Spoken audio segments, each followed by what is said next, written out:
চাচি আম্মুর কথা মতো বাইক নিয়ে কলেজের উদ্দেশ্যে বেরিয়ে পড়েছি। অবশ্য চাচি আম্মু ওই বজ্জাত সিনিয়র মেয়েকে প্রায়ই আমাকে কলেজে নিয়ে যেতে আর আসতে হয়, কিন্তু মেয়েটার আমার সাথে তেমন করে কোথাও যেতে চায় না। আসলে ঈশিতা আপুকে আমি পছন্দ করি। যবে থেকে একসাথে থাকতে শুরু করেছি তবে থেকে মেয়েটাকে আমার ভালোই লাগে। দেখতে সুন্দরী, পোশাক আশাকে, ব্যবহার আচরণের দিক দিয়েও সব ঠিকঠাক। অন্য সব মডার্ন মেয়েদের মতো অতটা স্মার্টনেস ওর মধ্যে না থাকলেও ভদ্রসভ্য মেয়েটা। বিষয় সম্পত্তি ব্যবসা মিলে অনেক টাকা চাচ্চর, আর আমরা মধ্যবিত্ত, টাকা পয়সা আমাদের নেই। তারপরও চাচার মনে কোনো অহংকার ছিল না। জানি না কেন আমাদের দুই পরিবার আলাদা থাকতো। চাচু একটা রোগ ব্যাধিতে আক্রান্ত হয়ে গত 2 বছর আগে পৃথিবীর মায়া ত্যাগ করেছে। তখন চাচু আব্বুর হাত ধরে রিকোয়েস্ট করেছিল। তারপর দুই পরিবার একসাথে থাকতে শুরু করেছে।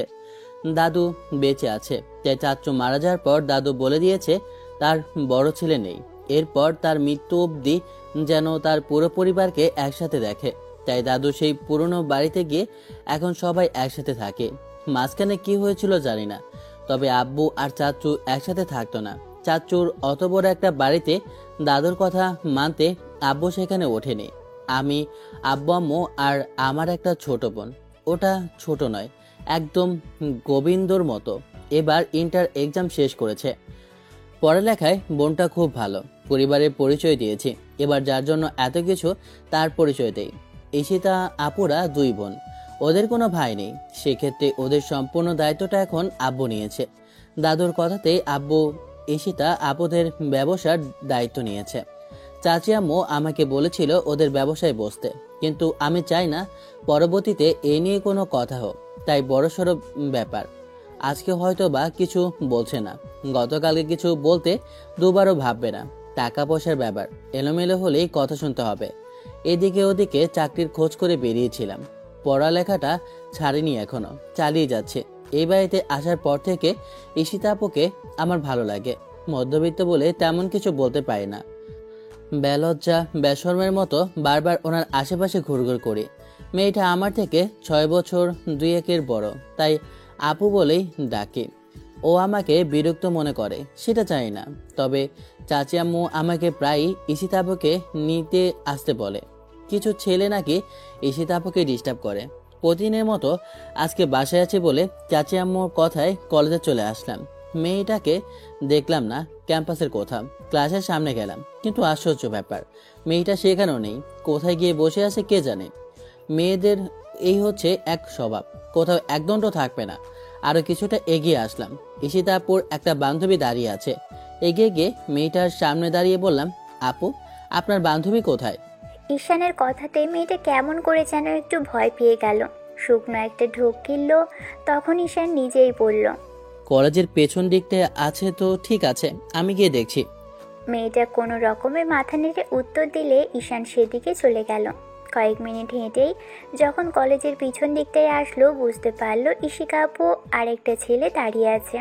ছেলেটা ওর সামনাসামনি দাঁড়িয়ে আছে। মেয়েটার মুখে মিষ্টি একটা হাসি, দেখে বোঝা যাচ্ছে এখানে কি চলছে। ঈশানের হাসি মুখটা মিলিয়ে গেল। ঈশানের এই মুহূর্তে মনে হয়েছে আর যাই হোক, ঈশিকা আপু ওকে পছন্দ করে না। ঈশিতা মেয়েটার হাত থেকে ফুলটা নিল। তখনই ঈশান এসে ওদের সামনে দাঁড়ালো। ঈশানকে দেখে ঈশিতা বেশ খানিকটা চমকে গেল। তাড়াহুড়ো করে কিছু বলতে যাবে তার আগে ঈশান বলল, আপু আমি কলেজের বাইরে অপেক্ষা করছি। চাচি আম্মু আপনাকে আমার সাথে যেতে বলেছে। ঈশান মুখটা কালো করে রেখে কথাগুলো বলে সেখানে এক মুহূর্ত দাঁড়ালো না। কলেজে আসার পর এত সুন্দর দৃশ্য দেখলে কখনো কল্পনাও করতে পারেনি। এমন কিছু দেখে মনে হয়েছিল বুকের ভিতর থেকে কেউ কলিজাটাকে টেনে হিঁচড়ে বের করে নিচ্ছে। ঈশান চুপচাপ সেখান থেকে চলে আসলো। আজকে বারবার মনে হয়েছে এটাই বোধহয় বড়লোকের মেয়েকে ভালোবাসার শাস্তি ছিল, এজন্য আজকে এত কষ্ট পেতে হলো। ঈশিতা ঈশানকে পছন্দ করে না তাও জানে। ও মধ্যবিত্ত পরিবারের বলেই হয়তো এরকম করলো, না হলে মেয়েটা ওই ছেলেটাকে পছন্দ করে। আর আজকে তার কারণ বেরিয়ে গেল। ঈশান গত 1 বছর যাবৎ ঈশিতার পিছনে পড়ে আছে। আর ওকে পছন্দ করে, হয়তো অনেক বেশি ভালোবাসে। সবটা জানার পর মেয়েটা হয়তো ওই ছেলেটার সাথে রিলেশনে জড়িয়েছে, কিন্তু সেটা চোখের সামনে দেখার মতো সহ্য শক্তি ঈশানের নেই। ঈশান কলেজের বাইরে এসে তারপর চায়ের দোকানের সামনে দাঁড়িয়ে একটা সিগারেট নিল। অনেকদিন খাওয়া বন্ধ করে দিয়েছিল, কারণ ঈশিতা আপু একদিন ওকে ছাদে সিগারেট খেতে দেখে বলেছিল, বখাটেদের মতোই ছাইপাশ খাওয়া শুরু করেছিস, এগুলো যদি আবারও খাওয়া দেখি না তাহলে চাচি আম্মুর কাছে আমি বিষয়টা বলতে বাধ্য হব। ঈশান সেদিন ঈশিতাকে অনেক রিকোয়েস্ট করে থামাতে পেরেছিল। তারপর থেকে মেয়েটাকে ফলো করছিল। ঈশিতা খুব ভালো করেই জানে ঈশান ওকে পছন্দ করে, তারপরও এরকম করলো। ঈশানের ভাবনা শেষ হতেই দেখে ঈশিতা কলেজের সামনে এসে দাঁড়িয়েছে। দূর থেকে দেখলো ঈশান সিগারেট খাচ্ছে। ঈশানও মেয়েটাকে দেখে সিগারেটটা ফেলে দিয়ে একটা সেন্টার ফ্রুট নিয়ে মুখে দিল, যেন গন্ধ না বেরোয়। ঈশিতা এসে সামনে দাঁড়াতেই ঈশান হেলমেটটা পরে বাইকটা স্টার্ট করলো। ঈশিতাকে কোনো কিছু বলার সুযোগ দিল না। ঈশান জানে এই মেয়েটা ওকে এক্সপ্লেন করবে না, কারণ ঈশিতার যা ইচ্ছে তাই করে। একসাথে যেদিন থেকে থাকছে সেদিন থেকে দেখে আসছে মেয়েটা নিজের মন মর্জি মতো চলে। মেয়েটা বাইকে উঠে বসলো, তারপর ঈশানের কাঁধে প্রতিদিনের মতোই হাত রাখলো। ঈশান বাইক নিয়ে একদম বাসার সামনে চলে আসলো। আধা ঘন্টার রাস্তাতে কেউ কারোর সাথেই কথা বলেনি। ঈশান বাইক থামাতেই ঈশিতা নেমে গেল। ঈশান হেলমেটটা খুলতেই ঈশিতা কিছু বলতে যাবে তার আগেই ঈশান উল্টো দিকে হাঁটা ধরল। সারাদিন এদিকে ওদিকে ঘুরে বেরিয়েছে। বন্ধুরা কল করতেই ঈশান এসে ওদের সাথে আড্ডায় বসলো। ঈশান গিয়ে ওদের পাশে বসে কথা বলতে লাগলো। ঈশানকে মন খারাপ করে থাকতে দেখে এবার মেহেদি ঈশানের কাঁধের উপর হাত রাখলো। তখন ঈশান বলল, কিরে, কিছু বলবি? তোকে দেখছি, দেখেই বোঝা যাচ্ছে তোর সাথে কিছু হয়েছে। বল, কি হয়েছে? ঈশান ওদের থেকে কিছুই লুকোয় না, ভালো খারাপ সবই বলে। সব ঘটনা শোনার পর মেহেদি একটা দীর্ঘশ্বাস ফেলল। এরই মাঝে শুভ বলে উঠল, ওকে আমি বারবার বলেছিলাম এই প্রেম ভালোবাসার মধ্যে জড়াস না। ওরা বড় লোকের মেয়ে, ওরা আজ একজনের সাথে তো কাল একজনের সাথে রিলেশনে জড়াতে দুবার ভাববে না। আমরা যেভাবে বড় হয়েছি সেভাবে জীবনটা চালাবে, ঠিক আমাদের মতো। ওকে ভালোবাসবি তুই, ওকে বলতেই পারবি না। ভালোবাসার কথা ভাবা সেটা তো আকাশের চাঁদ হতে হাতে পাওয়ার মতো অবস্থা। বলছি কি, এগুলো ভুলে যা।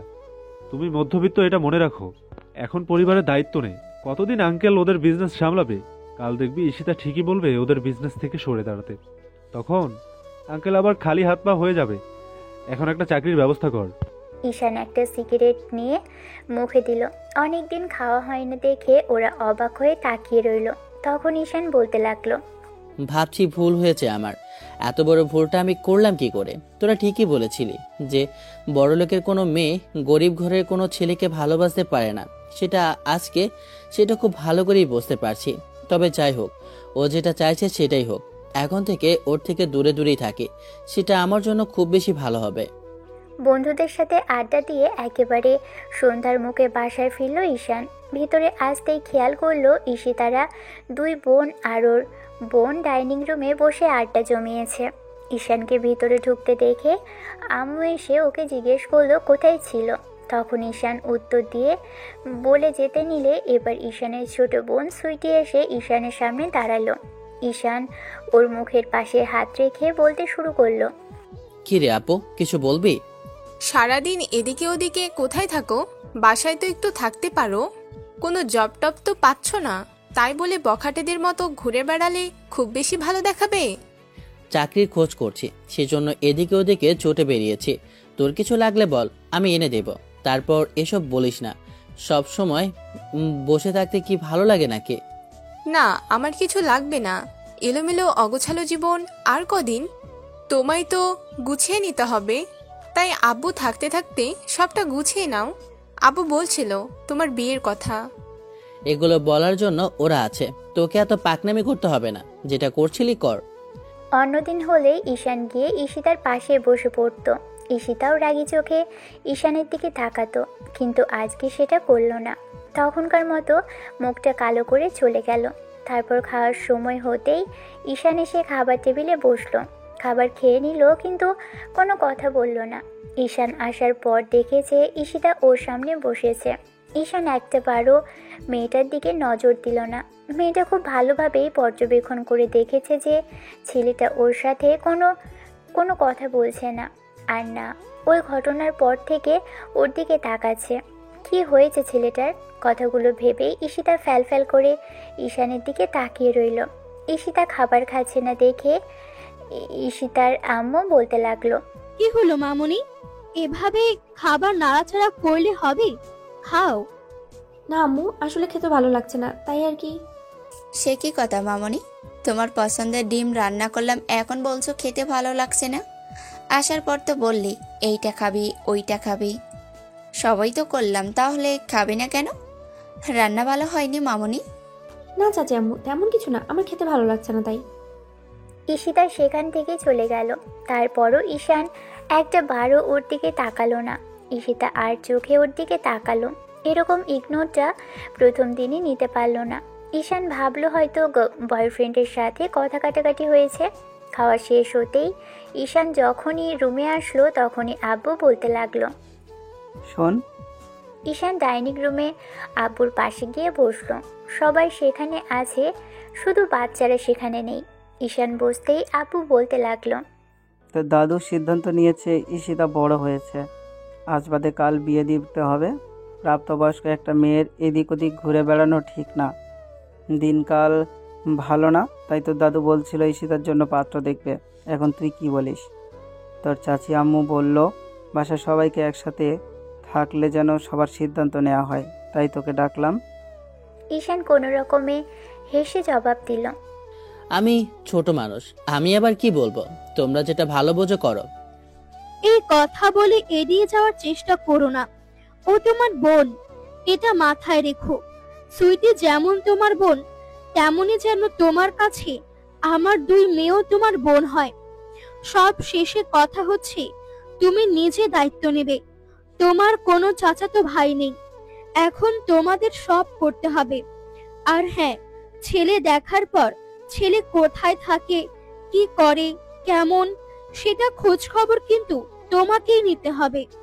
ঈশান হাসার চেষ্টা করে জবাব দিল। কথা শেষ করে উঠে যেতে নিলেই খেয়াল করলো দূরে ঈশিতা দাঁড়িয়ে আছে, ওর দিকে ফ্যাল করে তাকিয়ে আছে। ঈশান ওকে না দেখার মতো করে এড়িয়ে চলে গেল। অন্যদিন হলে কথা বলতো, ওই সাপের নেউলের সম্পর্কের মতো দুজন দুজনকে এক একটা কথা শুনিয়ে দিত। কিন্তু আজকে কোনো কথাই বলল না ঈশান। ঈশিতা সেখানে থাকতে পারল না, রুমে এসে দরজা বন্ধ করে দিল। বেডের মধ্যে বসে 2 হাঁটুতে মুখ ঠেকিয়ে ভাবতে লাগলো, আমার বিয়ে নিয়ে কি বড্ড বেশি তাড়াতাড়ি হয়ে যাচ্ছে না? সবার কি সমস্যা আমি তো সেটাই বুঝতে পারি না। সবাই আমার বিয়ে নিয়ে পড়ে থাকে, এছাড়া কি এদের মাথায় আর কোনো কথা আসে না? কথাগুলো ভেবে ঈশিতা নিজেকে নিজেই হাজারটা প্রশ্ন করতে লাগলো। প্রথম দিন ওকে ইগনোর করার চেষ্টা করছে, সেটা ঈশিতা বুঝতে পারল। আবার পরক্ষণে ভাবলো যে ঈশান রাগ করে আছে, কিন্তু ঈশান ওর উপর রাগ করে থাকলো কেন? পরদিন বিকেলে ঈশান ছাদে দাঁড়িয়ে আছে, এরই মাঝে ঈশিতা এসে ওর আশেপাশে ঘুরঘুর করতে লাগলো।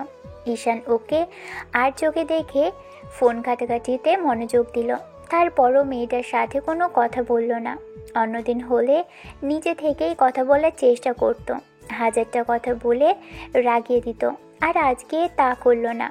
ঈশিতা শেষে এসে ঈশানের থেকে কিছুটা দূরে দাঁড়ালো, সাথে সাথে ঈশান সেখান থেকে চলে গেল। এবার ঈশিতা স্পষ্ট বুঝতে পারলো যে ঈশান ওকে ইগনোর করছে। মেয়েটার মনটা বেশ খারাপ হয়ে গেল। ছেলেটা ওকে এড়িয়ে কেন যাচ্ছে সেটাই ভাবতে আরম্ভ করলো।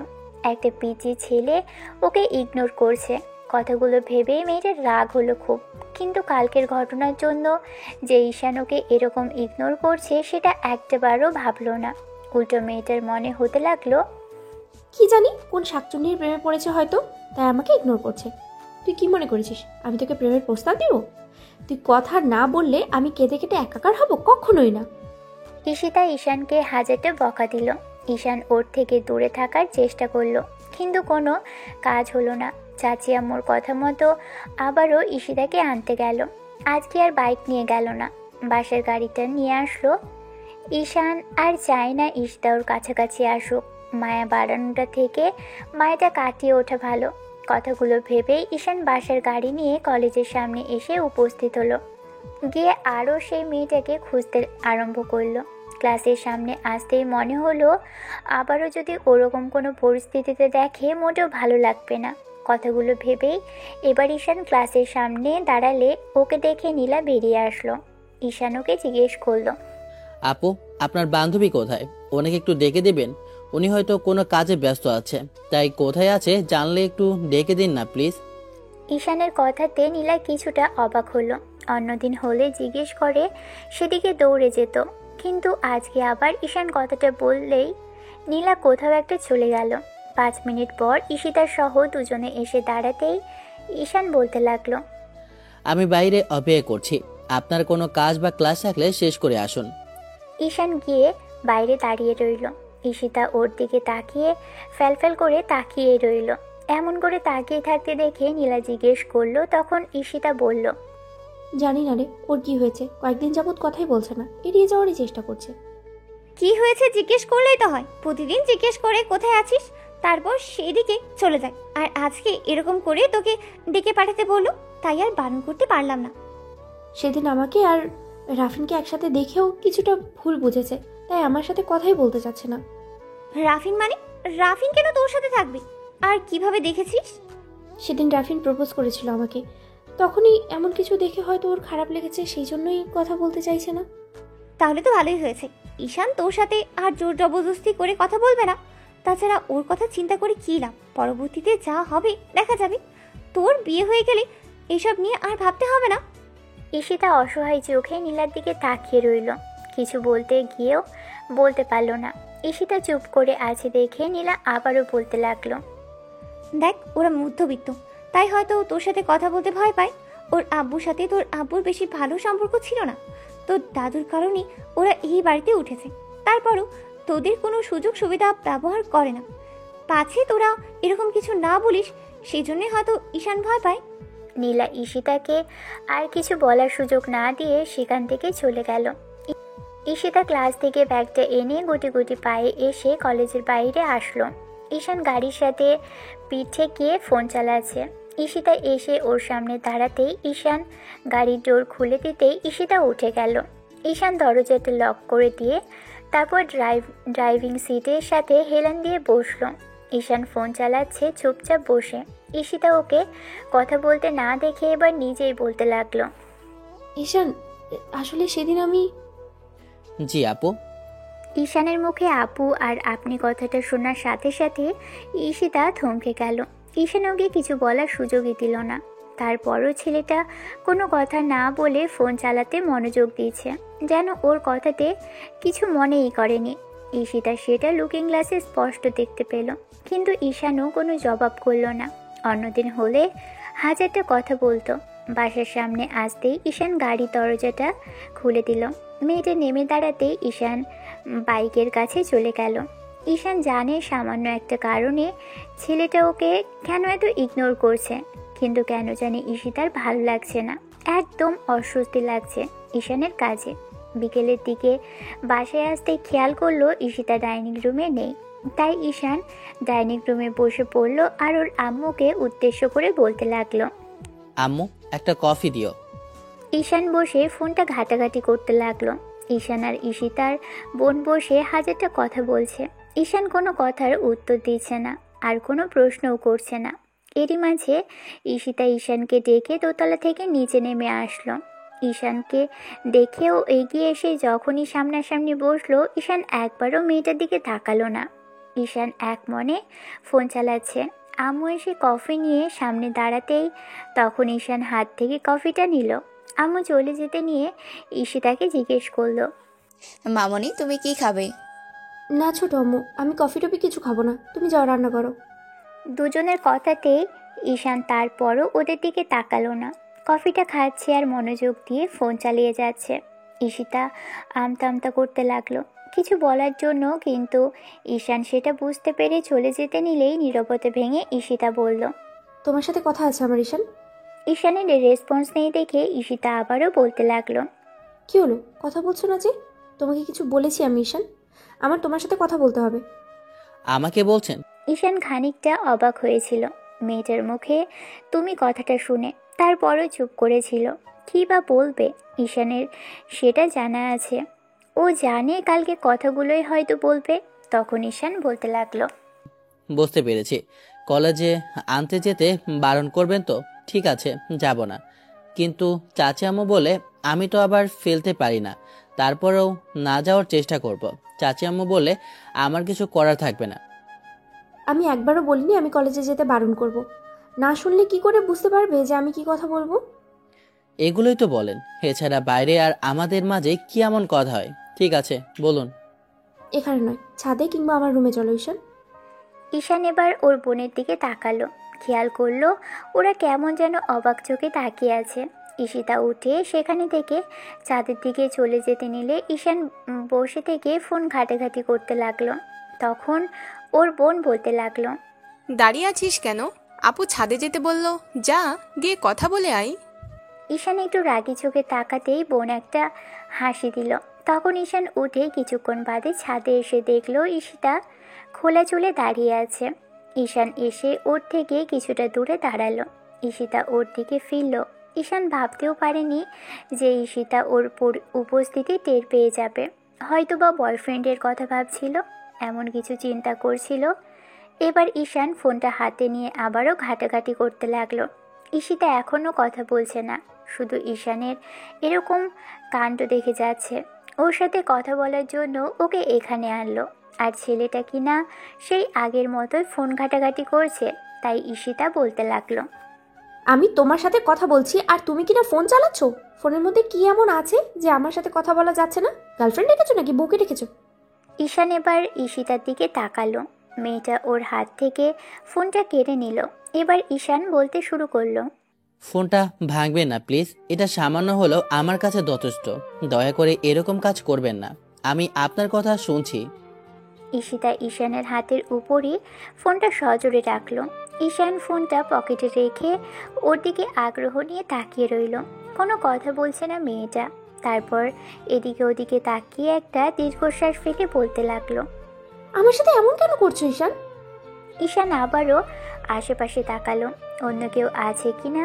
তারপর নিজের দিকে ইশারা করে বলতে লাগলো, ইগনোর করছি আমি আপনাকে ইগনোর করতে যাব কেন? তুমি নয় তো কে?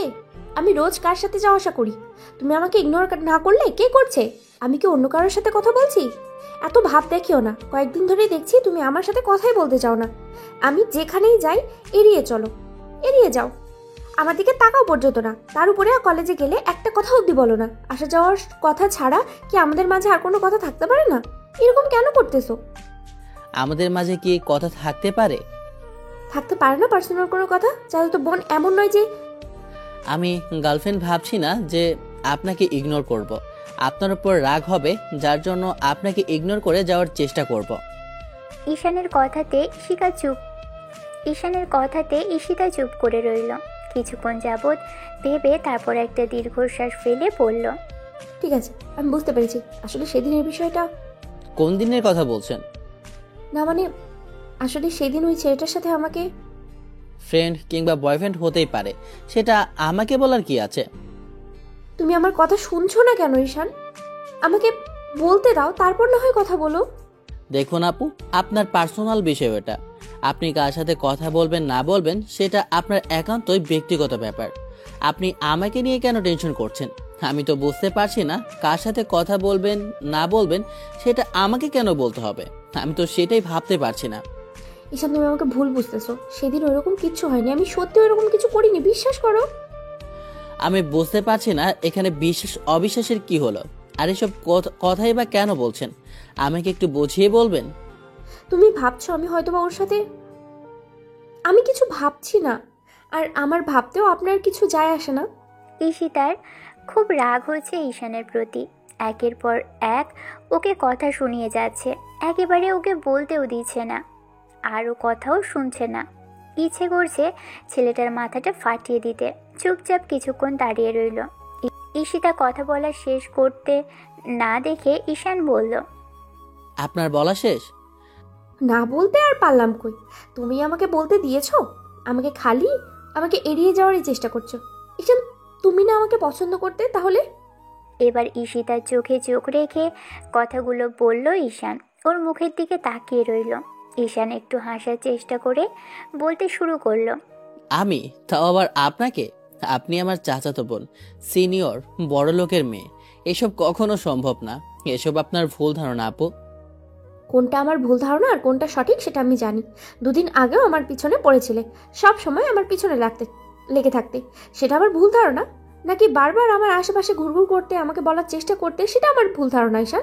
আপনার যেমন ভাবার ভাবতে পারেন। তাছাড়া আমি এমন কিছু করিনি যার জন্য আপনি বুঝতে পারবেন আমি আপনাকে পছন্দ করি। আমি আপনাকে প্রপোজও করিনি। তাছাড়া এসব কথা বলার কোনো মানেই হয় না। যেটা হবার নয় আর যেটা হয়নি সেটা নিয়ে না ভাবাই ভালো। কোনটা হয়নি? তুমি আমাকে পছন্দ করো সেটা মিথ্যে, নাকি আমার আশেপাশে থাকতে সব সময় পেছনে পুরোটা এটা সেটা মিথ্যে? আপনার যা ভাবার ভাবতে পারেন। না আমি এমন কিছু ভাবছি আর না মিন করছি। আমাদের ডিফারেন্স অনেক বেশি। আপনি কার সাথে কি করবেন না করবেন সেটা আপনার একান্ত ব্যক্তিগত ব্যাপার। আর হ্যাঁ, আপনি যদি ভেবে থাকেন যে আমি এসব আপনার আম্মুর কাছে বলে দিব, তাহলে সেটা ভুল ধারণা। আপনি আমার চাচাতো বোন বলে যে আপনার ব্যক্তিগত বিষয়ে নাক গলানোর কোনো অধিকার আমার নেই। আমিও সেটা করতে চাইছি না। আমি চাইছি না দুই পরিবারের মাঝে আর কোনো ঝামেলা হোক। তাই এমন কিছু করতে চাইছি না যার জন্য আপনি রেগে যান আর চাচি আম্মু তাতে কষ্ট পায়। আমি সবসময় চাই কেউ যেন কষ্ট না পায়। আর আপনি কি আমি সেটা জানি না। আমি কষ্ট পেলেও তোমার কিচ্ছু যায় আসে না? তোমার একটুও খারাপ লাগবে না? আপনি কেন কষ্ট পাবেন? আপনার সবাই আছে, হয়তো চাচু নেই, সেটার জন্য কষ্ট পেতে পারেন। তাই বলে এমন কিছু না যে মানুষ সারা জীবন বেঁচে থাকে। আমিও থাকবো না, একদিন আপনিও থাকবেন না, আব্বু আম্মু চাচি আম্মু কেউই থাকবে না। আগে পরে সবাইকে যেতে হবে। কিন্তু আপনি এসব কথা হঠাৎ কেন বলছেন? আমি সেটা বুঝছি না। সোজা কথা সহজভাবে বুঝতে পারো না? তুমি আমার সাথে কথা বলছো না, এরকম ইগনোর করছো, এটা আমার মোটেও পছন্দ হচ্ছে না। তুমি জানো না আমি এসব সহ্য করতে পারি না। কথা বলবে না, আমাকে এড়িয়ে যাওয়ার চেষ্টা করবে, এটা আমি কখনোই মানতে পারি না। এগুলো করে আমাকে কষ্ট দেওয়ার চেষ্টা করছো। আমি এরকম কোনো কিছু মিন করছি না আপু। এগুলো নিয়ে চিন্তা বন্ধ করুন, ফ্রি থাকুন, রিল্যাক্স মুডে থাকুন, দেখবেন সব ঠিক হয়ে যাবে। আমাকে নিয়ে এসব ভাবার কোনো কারণ আমি দেখছি না। ঈশান কথাগুলো বলে সেখানে আর এক মুহূর্ত দাঁড়ালো না। আর ঈশিতা দাঁড়িয়ে ভাবতে শুরু করলো, ছেলেটার কি এমন হলো যার জন্য এড়িয়ে যাওয়ার চেষ্টা করছে। এমন করে আরও একটা সপ্তাহ কাটলো। ঈশিতা প্রতিনিয়ত ঈশানের সাথে কথা বলার চেষ্টা করে।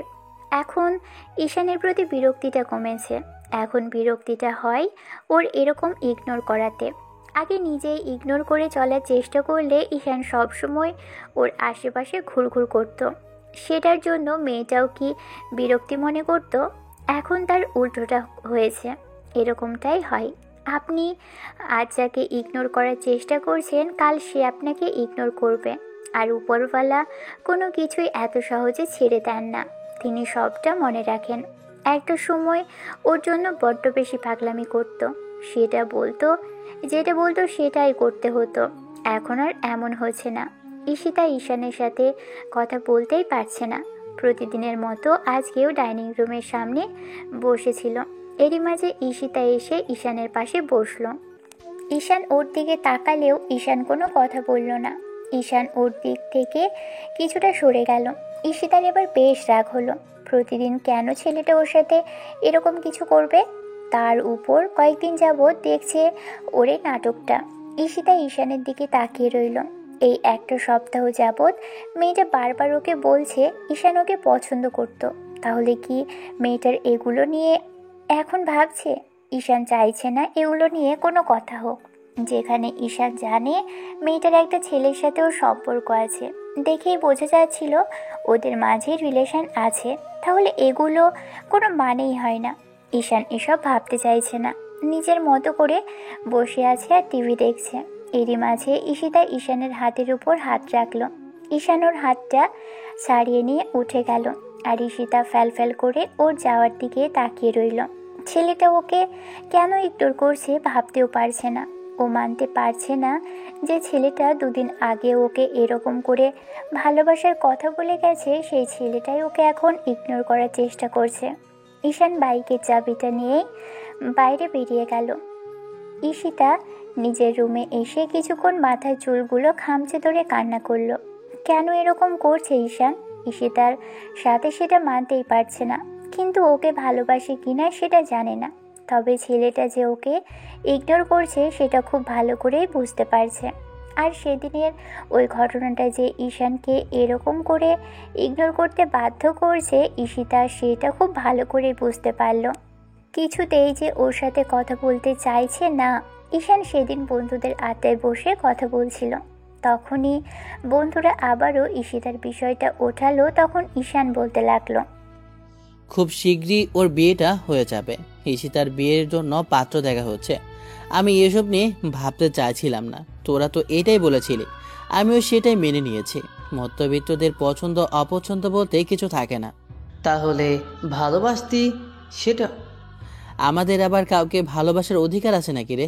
এখন যদি ওরকম কিছু করি তাহলে ওর আম্মু ভাবে ওরা বড় লোক, ওদের টাকা পয়সা হাতানোর জন্য ওদের মেয়ের সাথে রিলেশনে জড়ানোর চেষ্টা করছি।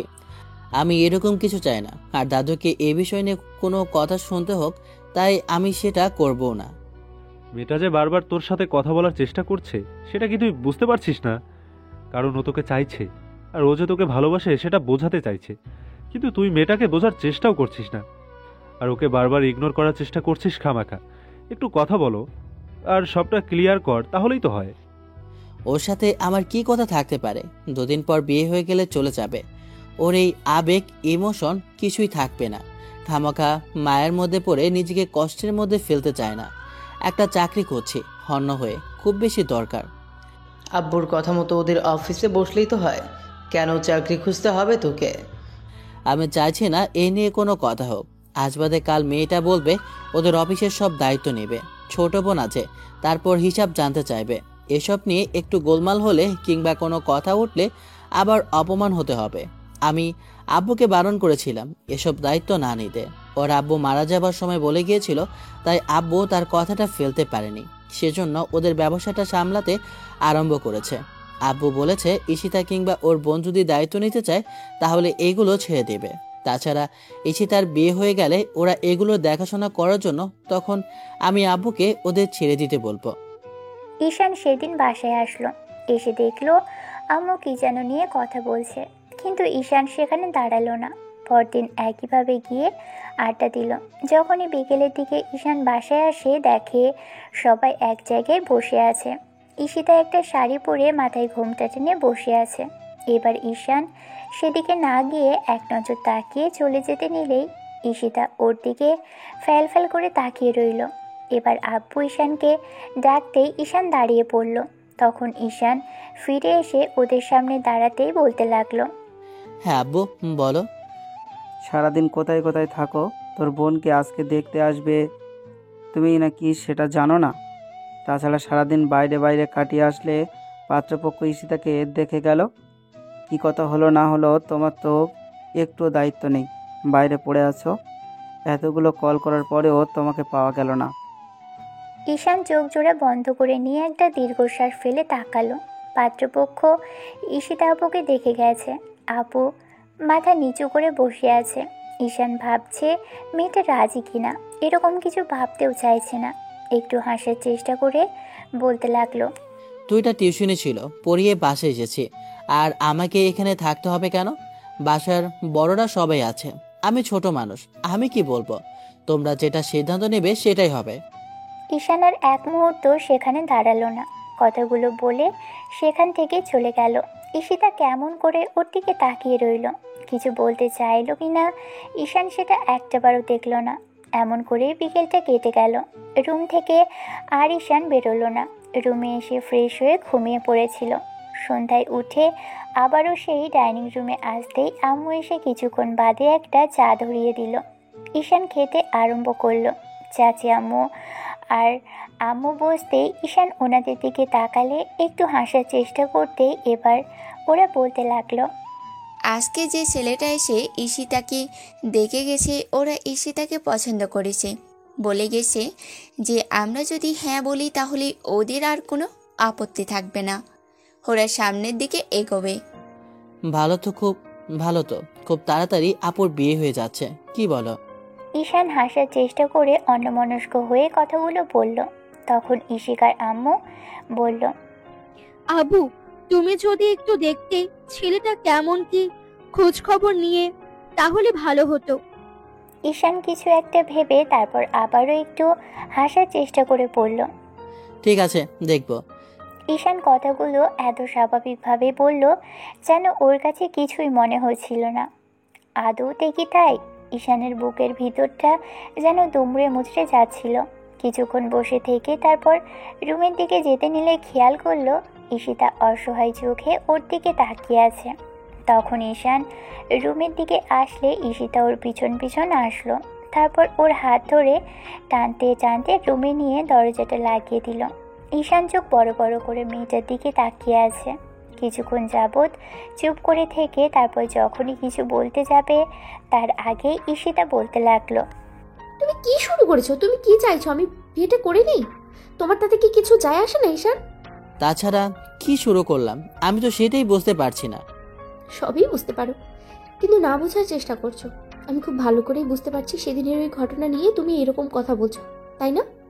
দেখো, আমি ওইরকম কিছু করিনি ঈশান। আমার ও আপনার কে আমি সেটা শুনতে চাইনি আপু, আর বলতেও চাইছি না এই ব্যাপারে কিছু। আপনার যদি বিয়েতে মত না থাকে আপনি বারণ করে দেবেন, মত থাকলে হ্যাঁ বলে দিবেন, সেটা আপনার একান্ত ব্যক্তিগত ব্যাপার। এ নিয়ে আমি আপনার সাথে কোনো তর্ক বিতর্ক করতে চাইছি না। ঈশান কথাটা বলে দরজা খুলে বেরিয়ে গেল। ঈশিতা অসহায়ভাবে তাকিয়ে রইল। রাগ হচ্ছে খুব, ছেলেটা ওর সাথে এরকম কেন করছে। ঈশান জানে না মেয়েটি কী করবে। এমন করে কয়েকটা দিন কেটে গেল। এরই মাঝে ঈশান টিউশনি করিয়ে তারপর এদিকে ওদিকে খোঁজ নিয়েছে, ওর বন্ধুরাও খোঁজ নিয়েছে। ছেলেটা ভালো। ঈশান আজকে সন্ধ্যায় সবাইকে বিষয়টা জানাবে। বাসায় আস্তে আস্তে সন্ধ্যা হলো, তাই ভাবলো খাওয়া দাওয়ার পর এগুলো জানাবে। খাওয়া দাওয়া শেষে যখন ঈশিতা ঈশানের বউ চলে গেল তখন ঈশান বলতে লাগলো, ছেলেটার সম্পর্কে খোঁজ খবর নিয়েছি আপু, ছেলেটা ভালোই, বাজে কোনো রেকর্ড নেই, সিগারেট পর্যন্ত ছুঁয়ে দেখে না। বাবার বিজনেস আছে, সেটা সামলাচ্ছে, বাইরে থেকে পড়াশোনা করে আসছে, দেখতে বেশ ভালোই, আর তাছাড়া আপুর সাথে ভালোই মানাবে। তাহলে তুমি কি বলছো? ঠিক আছে, সব কিছু আমরা সামনের দিকে এগোতে পারি? দাদু, আমি একা নই, আমার বন্ধুরাও খোঁজ খবর নিয়েছে। যেহেতু বাজে রেকর্ড নেই ছেলেটার, তাহলে কথা বলে দেখতে পারো। ঈশানের এরকম কর্মকাণ্ডে ঈশিতা অবাক হয়ে যাচ্ছে। এই ছেলেটা কি চাইছে ও বুঝতে পারছে না। ঈশিতা অবাক চোখে ছেলেটার দিকে তাকিয়ে থেকে সেখান থেকে চলে গেল। বারবার মনে হয়েছে ঈশানের সাথে কথা বলা দরকার, না হলে অনেক বড় সমস্যা হয়ে যাবে। কেন যে ছেলেটা এরকম পাগলামি করছে ঈশিতা জানে না। সেদিনের পর থেকে কলেজে যাওয়া বন্ধ করে দিয়েছে। জবে থেকে ঈশান ওকে ইগনোর করতে শুরু করেছে। ঈশিতার ভালো লাগছে না, মনে হচ্ছে এবার ছেলেটা বাড়াবাড়ি করছে। কিন্তু কেন যে ওর সাথে কথা বলতে চাইলেও বোঝে না, সেটাই ঈশিতা চেষ্টা করেও জানতে পারছে না। ঈশানের সাথে কয়েকবার কথা বলার চেষ্টা করেও যখন পারল না, তখন ঈশিতা ভাবলো ঈশানকে নিয়ে একটু বেরোবে, যদি ওর সাথে একটু কথা বলতে পারে। আর বাসার মধ্যে বারবার কথা বলার চেষ্টা করলে কেউ যদি দেখে ফেলে তাহলে ঝামেলা হবে। আর এখন এই মুহূর্তে কোনো ঝামেলা হলে ওদের পরিবারের আবারও আলাদা হয়ে যাওয়ার সম্ভাবনা আছে। আর ঈশিতা তেমন কিছু চাইছে না ভেবেই ঈশিতা সিদ্ধান্ত নিল ঈশানের সাথে যে করেই হোক কথা বলবে। আজকে ছুটির দিন বলে ঈশান আর বাহিরে কোথাও যায়নি, খাওয়া দাওয়া করে ডাইনিংয়ে বসে আছে আর ওর বোনকে বারবার খোঁজাচ্ছিল। এরই মাঝে ঈশিতা এসেও সামনে দাঁড়ালো আর বলতে লাগলো, ঈশান, আমি একটু বাইরে যাব, তোমাকে যেতে হবে আমার সাথে। ড্রাইভারকে নিয়ে যান, উনি তো সব জায়গা চেনে, আমি তেমন করে সব জায়গা চিনিও না। আমি গাড়িতে করে যাব না, বাইকে করে যাব, তুমি আমাকে নিয়ে যাবে। বাইকের অয়েল শেষ। আমি লোড করে দেবো। আমার লাগবে না। আমার সাথে এমন কেন করতেছো? ঈশিতা কথাটা কিছুটা জোরে সরে বলতেই এবার ঈশান বন্ধুর দিকে তাকালো। সুইটি কিছুক্ষণ ওদের দিকে তাকিয়ে আবারও কিছু একটা করার মনোযোগ দিলে তখন ঈশান বলতে লাগলো, আমি তো তেমন কিছু করছি না, আমি যেটা সত্যি সেটা বললাম। আপনি গিয়ে চেক করে দেখতে পারেন। আপনি কোথায় যাবেন না যাবেন আমি সেটা জানি নাকি। ঈশিতা কিছুটা ভেবে তারপর চিৎকার করে ঈশানের আম্মুকে উদ্দেশ্য করে বলল। চাচি আম্মু এদিকে আসো তো। ঈশিতার ডাকাডাকিতে এবার ঈশানের আম্মু তাড়াহুড়ো করে ডাইনিংয়ে আসলো। দেখলো ঈশিতা কিভাবে ঈশানের দিকে তাকিয়ে আছে। তখন আম্মু এসে বলতে লাগলো, কি হয়েছে রে মামনি? এমন ডাকাডাকি করছিস কেন? দেখে মনে হচ্ছে রেগে আসিস। ঈশান কিছু বলেছে নাকি? না, বলছি আমাকে একটু বাইরে নিয়ে যেতে। আমি একটু ঘুরতে বেরোবো, কবিতার সাথে দেখা করতে হবে। আর তোমার ছেলে যেতেই চাইছে না, কি সমস্যা ওর? আমি তো সেটাই বুঝতে পারছি না। গেলে কি গায়ে ফোসকা পড়বে নাকি? আমি ওকে নিয়ে পালিয়ে যাব? সেটাই বুঝতেছি না। এত ভাব কিসের তোমার ছেলের? আচ্ছা ঠিক আছে, আমি বলে দিচ্ছি, তারপরও রাগ করিস না। আব্বু, তুই ওকে একটু নিয়ে যা, গিয়ে একটু দেখা করিয়ে নিয়ে আয়। আম্মুর কথা ঈশান ফেলতে পারে না, তাই মাথাটা নেড়ে হ্যাঁ সূচক উত্তর দিল। তারপর ঈশান ঈশিকাকে উদ্দেশ্য করে বলল, ঠিক আছে, নামাজ শেষ করে এসে খাওয়া দাওয়া করে আপনাকে নিয়ে বেড়াবো, রেডি থাকবেন। ঈশিতা এবার একটা মুচকি হাসি দিয়ে রুমের দিকে চলে গেল। ঈশানের সাথে বেড়াবে, তাই কি পড়বে সেটা নিয়ে মেয়েটার একাধিক ভাবনা। নামাজ শেষ করে এসে তারপর খাওয়া দাওয়া করে সত্যি ঈশান ঈশিতার জন্য অপেক্ষা করতে শুরু করলো। বাসার বাহিরে এসে ছেলেটা দাঁড়িয়ে আছে। কিছুক্ষণ বাদে ঈশিতা বেরোলো। কালো একটা শাড়ি পরেছে মেয়েটা। কালো শাড়িতে যেন একদম পরীর মতো লাগছিল মেয়েটাকে। এত সুন্দর আগে মেয়েটাকে কখনো লেগেছে বলে ঈশানের মনে হচ্ছে না। ঈশান চোখ জোড়া ফিরিয়ে নিয়ে বাইরের বাইকের চাবি ঘোরাতে ঘোরাতে তারপর বাইকে উঠে স্টার্ট করলো। ঈশিতা এসে ঈশানের সামনে দাঁড়ালো। ও কোনো কথা বলল না। ঈশিতা দাঁড়িয়েই রইল। মেয়েটা উঠছে না দেখে ঈশান বলল, কি হলো, দাঁড়িয়ে আছেন যে? উঠুন। আগে আমার দিকে তাকাও ঈশান, বলো আমাকে কেমন লাগছে? হ্যাঁ, ভালো লাগছে। আমি না দেখে বলতে বলিনি, দেখে বলতে বলেছি। আমাকে কেমন লাগছে? সবসময় এড়িয়ে যাওয়ার চেষ্টা করছো কেন? তোমার কোনো কি পাকা ধানে আমি মই দিয়েছি যার জন্য আমাকে এড়িয়ে যেতে পারলেই বাঁচো? 2 দিন পরে অন্য কারোর বউ হয়ে একেবারের জন্যই চলে যাব। তখন আর এরকম ইগনোর করতে হবে না, কষ্ট করে বারবার এড়িয়ে যাওয়ার চেষ্টাও করতে হবে না। ঈশান একবার ঈশিতার দিকে তাকিয়ে হাসার চেষ্টা করে বলতে লাগলো, এসব বলার আমি কে আপু? আপনার হাজবেন্ডকে বলবেন, সে সুন্দর করে প্রশংসা করবেন। আমার মুখ দিয়ে না কখনো ভালো কথা বেরিয়েছে, আর না কখনো বেরোবে। এবার ওঠেন। ঈশিতাকে ঈশান প্রথম থেকেই তুমি করে বলতো, কিন্তু ওই দিনের ওই ঘটনার পর থেকে ঈশিতাকে আপনি ছাড়া কখনো কথাই বলেনি। ঈশান বাইক চালাতে শুরু করলো। কোনো কথা বলছে না দেখে এবার ঈশিতা নিজেই প্রশ্ন করলো, কোন দিকে যাবেন? কোথায় যাব সেটা তো বলুন। আপনার ফ্রেন্ড কোথায় আছে আমাকে বলুন, আমি সেখানে নিয়ে যাচ্ছি। তোমার যেখানে খুশি নিয়ে চলো, আর কোনো বান্ধবীও আসবে না। আমি তোমার সাথে সময় কাটানোর জন্য এখানে এসেছি। তুমি আমাকে যেখানে নিয়ে যাবে আমি সেখানেই যাব। তাহলে বাসায় মিথ্যা বলার কি দরকার ছিল? না হলে তুমি আসতে না সেই জন্য। মিথ্যা বলে আনাটা কি খুব জরুরি ছিল? জোর জবরদস্তি করে আনলেন, এখন বলতেও পারছেন না কোথায় যাবেন। পার্কে নিয়ে চলো। পার্কে কেন? প্রেম করতে। এবার কথা না বলে চলো। ঈশান ঈশিতাকে নিয়ে একটা পার্কে আসলো। তারপর দুজন নেমে ভিতরে গেল। পাশাপাশি হাঁটলো এক জোড়া যুবক যুবতী। ঈশান মাথা নিচু করে আছে আর বারবার আর চোখে দেখছে। মেয়েটার এলোমেলো অবাধ্য চুলগুলো কানের পাশে গুছিয়ে দিচ্ছে। একটা ভয়ের ছাপ স্পষ্ট বোঝা যাচ্ছে মেয়েটার মুখে। কিছুক্ষণ যাবৎ হেঁটে ওরা একটা লেকের পাড়ে চলে আসলো। দুজনেই বেশ কিছুটা দূরে আসলো। ঈশিতা ঈশানের মুখোমুখি দাঁড়ালো। ঈশান চোখ জোড়া সরিয়ে নেওয়ার আগেই মেয়েটা ঈশানের মুখোমুখি দাঁড়িয়ে এবার মেয়েটা বলতে লাগলো, ঠিক যদি ইগনোরটা আমি তোমাকে করতাম, এরকম জেদ ধরে বসে থাকতাম, তাহলে কি তোমার ভালো লাগতো ঈশান? ভালো লাগবে কিনা জানি না, তবে আপনারা আমার সাথে এরকম করার কোনো কারণ নেই। আমি আপনার সুযোগ নিচ্ছি না, আর না আপনাকে প্রস্তাব দিয়েছি, তাই এরকম কোনো কারণ আমি দেখতে পাচ্ছি না। বলুন, আপনি আমাকে এখানে কেন নিয়ে আসলেন? কথা বলার জন্য। চুপচাপ দাঁড়িয়ে থাকো। কাজকর্ম কিন্তু আমার মোটেও পছন্দ হচ্ছে না ঈশান। শোনো, আমার প্রচুর পরিমাণে রাগ হচ্ছে তোমার উপরে। আমি তোমার উপরে। আমি জানি আপনি গায়ে হাত তুলতেও দুবার ভাববেন না। এটা করতে পারেন, আমি আপনার থেকে ছোট, আপনি আমাকে শাসন করতেই পারেন। আমার ভুল হলে সেটার জন্য শাসন করতেই পারেন। নাটক কম করো তো। তোমার কথা আমার মোটেই পছন্দ হচ্ছে না। তুমি সেটা বুঝতে পারছো না? এসব কর্মকাণ্ড আমি বিরক্ত হচ্ছি। সেটা কি একবার বোঝার চেষ্টা করবে না তুমি? ঈশান চুপ করে রইল। এবার ঈশিতা ঈশানের মুখটা তুলে তারপর চোখে চোখ রেখে বলতে শুরু করলো। ঈশান আমার চোখের দিকে তাকিয়ে বলো, এই বিয়েটা করে নিলে তুমি খুশি হবে? আমি কি বিয়েতে হ্যাঁ বলে দেবো সত্যি সত্যি? ঈশান চুপ করে আছে। ঈশিতার চোখে পানি টলমল করছে। ঈশান স্পষ্ট বুঝতে পারছে যে মেয়েটা হয়তো কেঁদে ফেলবে, কিছু বললেই চোখের পানিটা বেরিয়ে আসবে।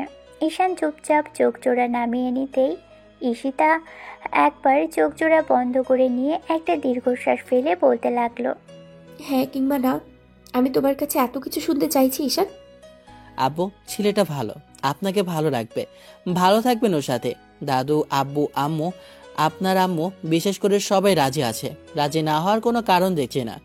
কথা বলার জন্য আপনি আমাকে এখানে নিয়ে আসলেন, বাসায় তো এসব বলতে পারতেন। আমি ওসব কিছু শুনতে চাইছি না, তুমি রাজি কিনা বলো। আমি রাজি? আমি কিসের জন্য রাজি হব সেটাই বুঝতে পারছি না। বিয়েতে আপনি রাজি হবেন এটা আমার হ্যাকিং বা না বলাতে কিছু আসে যায় না। সত্যি তো? হ্যাঁ বলে দেবো তাহলে? হ্যাঁ অবশ্যই, আপনার যেটা মনে হয়। ঈশান ঈশিতাকে আর কিছু বলার সুযোগ দিল না। ঈশান অন্যদিকে ঘুরে দাঁড়ালো, চুপ করে রইল। মেয়েটা কাঁদছে কিনা ঈশান জানে না। কিছুক্ষণ বাদে তাকিয়ে দেখলো ঈশিতা সেখানে নেই। ঈশান এদিকে ওদিকে মেয়েটাকে খুঁজতে লাগলো। তাড়াহুড়ো করে এবার পার্কের সামনে আসতেই দেখলো কতগুলো ছেলে ঈশিতাকে ডিস্টার্ব করছে। ঈশান এসে ঈশিতার সামনে দাঁড়ালো আর বলতে লাগলো, কি হচ্ছে এখানে? এই দেখ দেখ, হিরো আসছে হিরোইনকে বাঁচাতে। খোকা, ওর সাথে একটু মজা নিচ্ছি। মজা না হলে ওকে। ছেলেটা কথাটা সম্পূর্ণ করতে পারলো না, তার আগেই সজোরে ওর মুখে একটা খুশি পড়ল। ছেলেটা মুখ থুবড়ে নিচে পড়ে গেল। এবার ঈশান পাশে থাকা একটার কানের নিচে আরেকটা তলপেট বরাবর দিতেই ছেলেটা শুয়ে পড়ল। দেখেই বোঝা যাচ্ছে ওরা নেশাখোর, তাই মারতে বেশি বেগ পেতে হলো না। ঈশান আর কোনো উপায় না পেয়ে মেয়েটার হাত ধরল। ঈশান জানে রাগ দেখাবে, এখান থেকে যেতে চাইবে না। ওই বাংলা সিনেমার পুরনো ডায়লগ শুনতে ইচ্ছে করছে না বলেই মেয়েটার হাত ধরে ঈশান টানতে টানতে বাইকের কাছে নিয়ে আসলো। বাইকটা স্টার্ট করতেই ঈশিতা দাঁড়িয়ে রইল। তখন ঈশান রাগে গর্জন করে উঠে বলতে লাগলো, উঠবেন নাকি জোর করে ওঠাতে হবে? ঈশিতা ঈশানের ধমকে হালকা কেঁপে উঠল। ঈশিতা উঠে বসলো, তারপর ঈশানের কাঁধের উপর হাত রাখতেই ছেলেটা বাসার উদ্দেশ্যে রওনা দিল। বিকেল হয়ে গেছে। ঈশিতাকে নিয়ে ঈশান বাসায় আসতে মেয়েটার রুমের দিকে চলে গেল।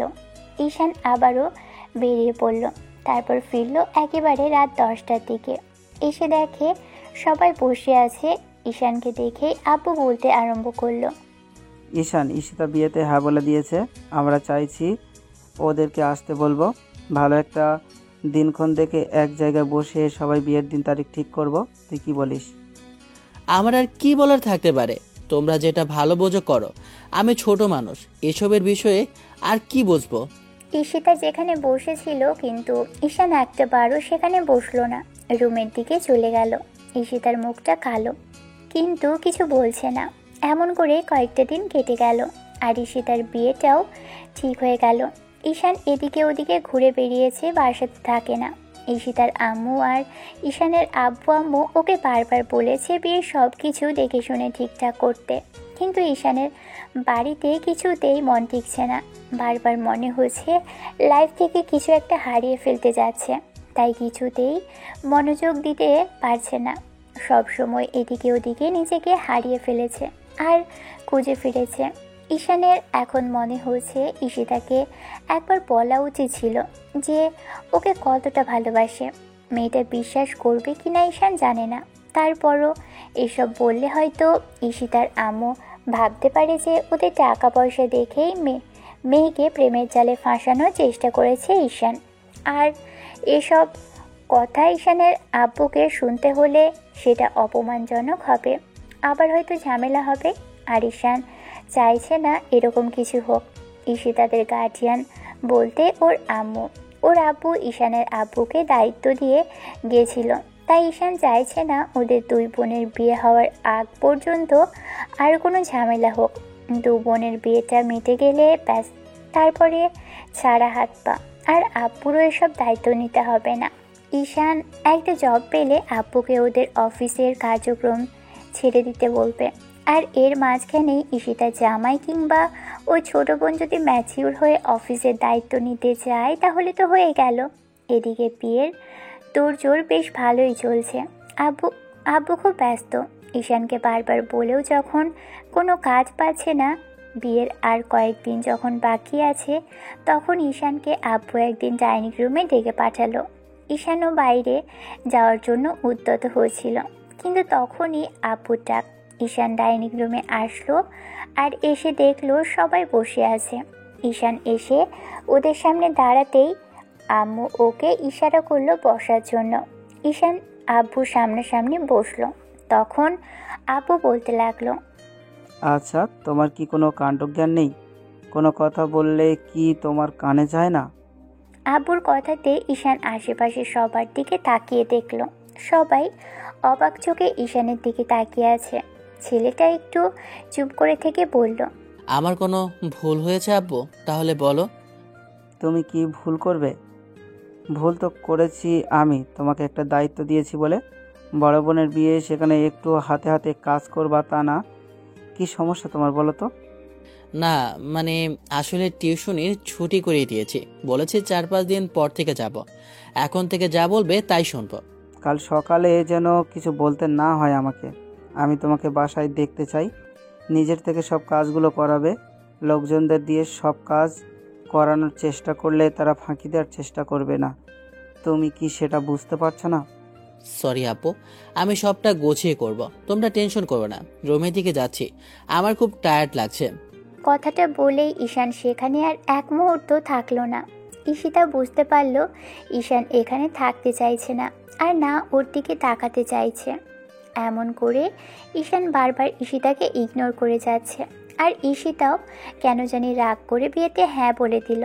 তারপর থেকে ঈশানের সামনাসামনি হতে চাইছে না, আর সামনে দাঁড়িয়ে কথা বলছে না। ঈশিতা ভেবেছিল যে বিয়েতে হ্যাঁ বলে দিলে ঈশান কোনো রিয়্যাক্ট করবে আর বলবে যে বিয়েটা না করতে, সবার সামনে প্রকাশ করবে ওকে ভালোবাসে।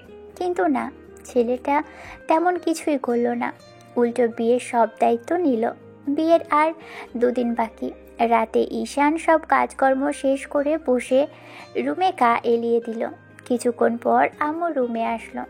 এসে ঈশানের পাশে বসেই ছেলের চোখে মুখে বিষণ্ণতা, কিছু তো একটা নিয়ে চিন্তা করছে। আম্মু ঈশানের পাশে বসে কাঁধের উপর হাত রাখতেই ঈশান আম্মুর দিকে তাকিয়ে একটু হাসার চেষ্টা করলে আম্মু বলতে লাগলো, ঈশান আব্বু, কিছু হয়েছে সোনা? না আম্মু, এমন কিছু না। আমার বোনটাও একদিন এমন করে আমাকে ছেড়ে চলে যাবে। বিয়ে হয়ে গেলে আমরা পর হয়ে যাব ওর, তাই না? এমন করে বলতে নেই আব্বু। তাছাড়া মেয়েদের জীবন এমনই, সারা জীবন তো আর বাবার বাড়িতে পড়ে থাকতে পারে না। একদিন না একদিন যেতেই হয়, তখন বাবার বাড়ি পর হয়ে যায়। আর এইটাই নিয়ম। ঈশান এসে আম্মুর কোলের মধ্যে মাথা রাখলো। ছেলেটার চোখ জোড়া টলমল করছে। চোখ জোড়া বন্ধ করে নিতেই আম্মুর মাথায় হাত বুলিয়ে দিতে লাগলো। ঈশিতা ঈশানের সাথে কথা বলার জন্য রুমের দিকে আসতে গেলেই খেয়াল করলো ঈশানের রুমের দরজাটা খোলা। এখনও রুমের লাইট জ্বলছে। অনেক রাত হয়ে গেছে কি না। এবার দরজায় দাঁড়িয়ে মেয়েটা দেখে ঈশান চোখে জল ফেলছে, আর আম্মু ওর মাথায় হাত বুলিয়ে দিচ্ছে, হাজারটা কথা বলছে। ঈশিতা বুঝতে পারলো যে ঈশান কাঁদছে। কী জন্য কাঁদছে, কেন কাঁদছে জানে না। তবে বিয়ের কথা শুনে ঈশিতা বুঝতে পারলো ওর বিয়ে হয়ে যাচ্ছে, তাই ঈশান এরকম করে কষ্ট পাচ্ছে। মেয়েটা চুপ করে থেকে মা ছেলের সব কথা শুনলো, তারপর রুমের দিকে চলে গেল। ঈশিতার রুমের মধ্যে পায়চারি করছে আর বারবার মনে হয়েছে, রাগের মাথায় বিয়েতে হ্যাঁ বলে দিয়ে কি ভুল করলাম? রাগটা আমি কার উপরে দেখাচ্ছি যে রাগের অর্থই বোঝে না? ওর উপরে রাগ করে থাকলে আমার লাভ কি? কিন্তু আমি কেন ওর পেছনে পড়ে আছি সেটাই তো বুঝতে পারছি না। ওর সাথে কথা বলার চেষ্টা করি আরও রাগ অভিমান দেখাচ্ছে। মানুষ সত্যি ঠিকই বলে, ভালোবাসার মানুষ দূরে চলে গেলে তখনই বোঝা যায় ভালোবাসা হারিয়ে কেউ ভালো থাকতে পারে না। আর আজ আমার সাথেও তেমনটাই হচ্ছে। আমি ওকে ঈশানের মতো করে ওকে ভালোবেসেছিলাম, কিন্তু যখন বাসলাম তখন ছেলেটা আমার থেকে দূরে সরে গেছে। ওকে এখন দূরে দেখে ভালো লাগছে না, খালি আমাকে ইগনোর করার চেষ্টা করছে। এতবার বোঝানোর চেষ্টা করেও ছেলেটা বুঝতেই চাইছে না। এত রাগ কিসের ওর, এত ইগো কিসের? আমি বিয়েটা করে ফেললে কি ভালো থাকতে পারবে? একটাবার বললো না যে ও আমাকে ভালোবাসে? এত রাগ তোমার? তোমার থেকে দূরে হয়ে গেলে কি তুমি ভালো থাকতে পারবে? তোমার মনে হবে না আমাকে ছাড়া তুমি ভালো নেই? ঠিক আছে, আমিও দেখবো তুমি কি আমাকে ছেড়ে ভালো থাকতে পারবে ঈশান।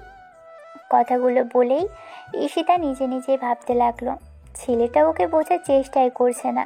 ভালোবাসার মানুষের করা ইগনোর বোধ হয় এরকমই হয়। অন্যদিকে ঈশান ভিতর থেকে একটু একটু করে ভেঙে যাচ্ছে। বিষয়টা কাউকে বলতেও পারছে না। ওর বন্ধুদের বলেছে ও ঠিক আছে, ও এরকম কিছু চাইছে না, কিন্তু তারপরও বারবার মনে হচ্ছে যে ও হয়তো ভুল করেছে। এরকম করে মেয়েটাকে দূরে সরিয়ে দেওয়ার কিংবা মেয়েটার থেকে দূরে সরে যাওয়ার পর মনে হচ্ছে আজ বাদে কাল ঈশিতার বিয়ে হয়ে গেলে সে পর হয়ে যাবে। বড়লোকের মেয়েকে বিয়ে করার কিংবা ভালোবাসার মতো কোনো অধিকার মধ্যবিত্ত ছেলের নেই। দেখতে দেখতে বিয়ের আগের দিন চলে আসলো। ঈশান খুব ব্যস্ত বিয়ের তোড়জোড় করতে। ঈশিতা আবারও কয়েকবার কথা বলার চেষ্টা করে ছেলেটার সাথে কথা বলতে পারেনি। ঈশিতা এই একটা মাসে ঈশানের পিছনে পড়ে থাকলেও কেন জানি একটাবারও ওকে নিজের মনের কথাগুলো বলতেও পারেনি, আর ভালোবাসার কথাগুলো বলে ওকে বোঝাতেও পারেনি। ঈশান ভাবে ঈশিতা হয়তো রাগের বশে এরকমটা করছে। ঈশান আরও ভেবেছে বিয়ে হয়ে গেলে আস্তে আস্তে সব ঠিক হয়ে যাবে। বিয়ের আগের দিন সকালবেলায় ঈশিতা ভাবলো আর যাই হোক, এরকম রাগ জেদ করে ঈশানকে হারাতে পারবে না। তাছাড়া ছেলেটা কখনোই বলবে না ওকে ভালোবাসে, হয়তো নিজের অবস্থানের কথা ভেবে। ঈশিতা ঈশানের বন্ধুদের সাথে যোগাযোগ করেছে আর কান্নাকাটি করে বিষয়টা বললে ওরা বলেছে ঈশান কেন ওর থেকে দূরে সরে থাকতে চায়। আর ঈশিতাও বুঝতে পেরেছে সেদিনের ঘটনাটা নিয়ে ঈশান ওর সাথে কথা বলছে না, ভেবেছে ছেলেটা ওর বয়ফ্রেন্ড হবে। ঈশানের সাথে বারবার চেষ্টা করেও যখন কথা বলতে পারলো না, তখন ঈশিতা কথাগুলো ভেবেই সিদ্ধান্ত নেয় ও বাসার সবার সাথে কথা বলবে। ঈশানের আব্বু কাজ করছিল, তখন ঈশিতা এসে ওনার সামনে দাঁড়ালো। মেয়েটা হাত কসলাচ্ছে। মেয়েটার অবস্থান দেখে এবার আব্বু বলতে লাগলো, কিছু বলবে মামনি? চাচু, তোমার সাথে আমার গুরুত্বপূর্ণ কথা ছিল, এগুলো রাখো, আমাকে একটু সময় দাও, আমি কথাগুলো বলি, তারপর না হয় আবার যা করার করো। ঈশিতার কথাতে আব্বু কাজ থামিয়ে দিল। তারপর মেয়েটার সামনে এসে মাথায় হাত বুলিয়ে বলতে লাগলো, কি হয়েছিল মামনি? এরকম মন খারাপ করে রেখেছিস কেন? এরকম মুখটা কালো করে থাকলে কি আমাদের ভালো লাগবে বল? ঈশিতা চোখে পানি টলমল করছে। মেয়েটা ওর চাচুর হাত ধরে এনে একটা জায়গায় বসালো, তারপর বলতে লাগলো, তুমি একটু এখানে বসো, আমি সবাইকে ডেকে আনছি। এবার ঈশিতা মিনিট খানেকের মধ্যে বাসার সবাইকে এক জায়গায় জড়ো করলো। শুধু ঈশান সেখানে নেই। আব্বু সুইটিকে উদ্দেশ্য করে বলল, তোমার ভাইয়াকে ডাকো ঈশিতা, আমাদের কিছু বলতে চাচ্ছে, সেটা আমাদের শোনা দরকার। ও না থাকলে কেমন হয়? সুইটি 5 মিনিট পরে ঈশানের হাত ধরে টানতে টানতে ডাইনিংয়ে এনে দাঁড় করালো। ঈশান এসে দেখলো ঈশিতা এবার সবার মাঝে দৃষ্টির কেন্দ্রবিন্দু হয়ে বসে আছে। ঈশান আসতেই ঈশিতা বলতে লাগলো, আম্মু, এই বিয়েটা আমি করতে পারবো না। ঈশিতার মুখে বিয়ে করতে পারবো না শব্দটা শোনার সাথে সাথে সবার অবাকে চরম সীমানায় পৌঁছে গেল। পুরো বাড়ি নীরব, কেউ কথা বলছে না। তাই ঈশানের আব্বু বলতে লাগলো, কি হয়েছিল মামনি? বিয়েতে হঠাৎ না করছিস যে? এই বিয়েতে তুই নিজ থেকে রাজি হয়েছিলি, তুই বলছিলি তোর কোনো আপত্তি নেই, কোনো সমস্যা থাকলে তাহলে সেটা আগে বলতি। এখন বিয়ের কয়েকদিন আগে এসে যদি এমন করে বলিস, তাহলে তো এত আত্মীয় স্বজন, এত লোকজনকে যে দাওয়াত করা হয়েছে, সবাই কি বলবে? আর বিয়েটা যদি না হয় সবাই তো হাজারটা কথা বলবে, তোকে হাজার কথা শুনতে হবে, আর পুরো বাড়ির মান সম্মান ধুলোর সাথে মিশে যাবে। খামাকা বিয়েতে এই মুহূর্তে না করে দিলে কেমন হয় বলতো? ভালো লাগছে না, আমি এই মুহূর্তে বিয়েটা করতে পারবো না। এখন বিয়ে করতে চাইছো না, নাকি ওই ছেলেকে বিয়ে করতে চাইছো না? আর না অন্য কারোর সাথে তোমার সম্পর্ক আছে? সেটা সোজাসুজি বলো, আমি অত কিছু জানতে চাইছি না। সরাসরি বলো, বিয়ে না করার কারণটা কি? ঠিকই ধরেছ আম্মু, ওই ছেলেকে কেন বিয়েটা করতে চাইছি না। বিয়েটা যদি করি তাহলে আমি ঈশানকে করবো চাচু, তোমার ছেলেকে আমি ভালোবাসি, ওকে ছাড়া অন্য কাউকে বিয়ে করা সম্ভব না। আমি চাইছি না অন্য কারোর সাথে বিয়েটা করতে। সবাই এবার ঈশানের দিকে তাকালো। ছেলেটা মাথা নিচু করে দাঁড়িয়ে আছে। কিছুক্ষণ সবাই ওর দিকে তাকিয়ে রইল। তখন ঈশিতার আম্মু বলতে লাগলো, এটা কি তোমার সিদ্ধান্ত নাকি তোমাদের দুজনের? তোমরা দুজন দুজনকে ভালোবাসো? আম্মু, এটা আমার একান্তই সিদ্ধান্ত। ঈশান আমাকে পছন্দ করতো, কিন্তু তখন আমি ওকে পাত্তা দিইনি। আর যতদিনে বুঝতে পারলাম ততদিনে অনেক দেরি হয়ে গেছে। একটা ভুলের কারণে ও আমার সাথে কথা তো দূরে থাক, আমাকে সবসময় ইগনোর করে চলছে। ভালোভাবে ছেলেটা কথাও বলে না। কলেজে একটা ছেলে আমাকে প্রপোজ করেছিল, ছেলেটা আমার বন্ধু। আমি বুঝতে পারিনি যে ও সবার আড়াল করে আমাকে প্রপোজ করবে। তখনই ঈশান আমাদের একসাথে দেখে ফেলে। আমি ছেলেটাকে হেসেই রিজেক্ট করি, আর ওর হাত থেকে ফুলটা নিতে গিয়েই তখন ঈশান আমাদের ওরকম অবস্থায় দেখে ফেলে।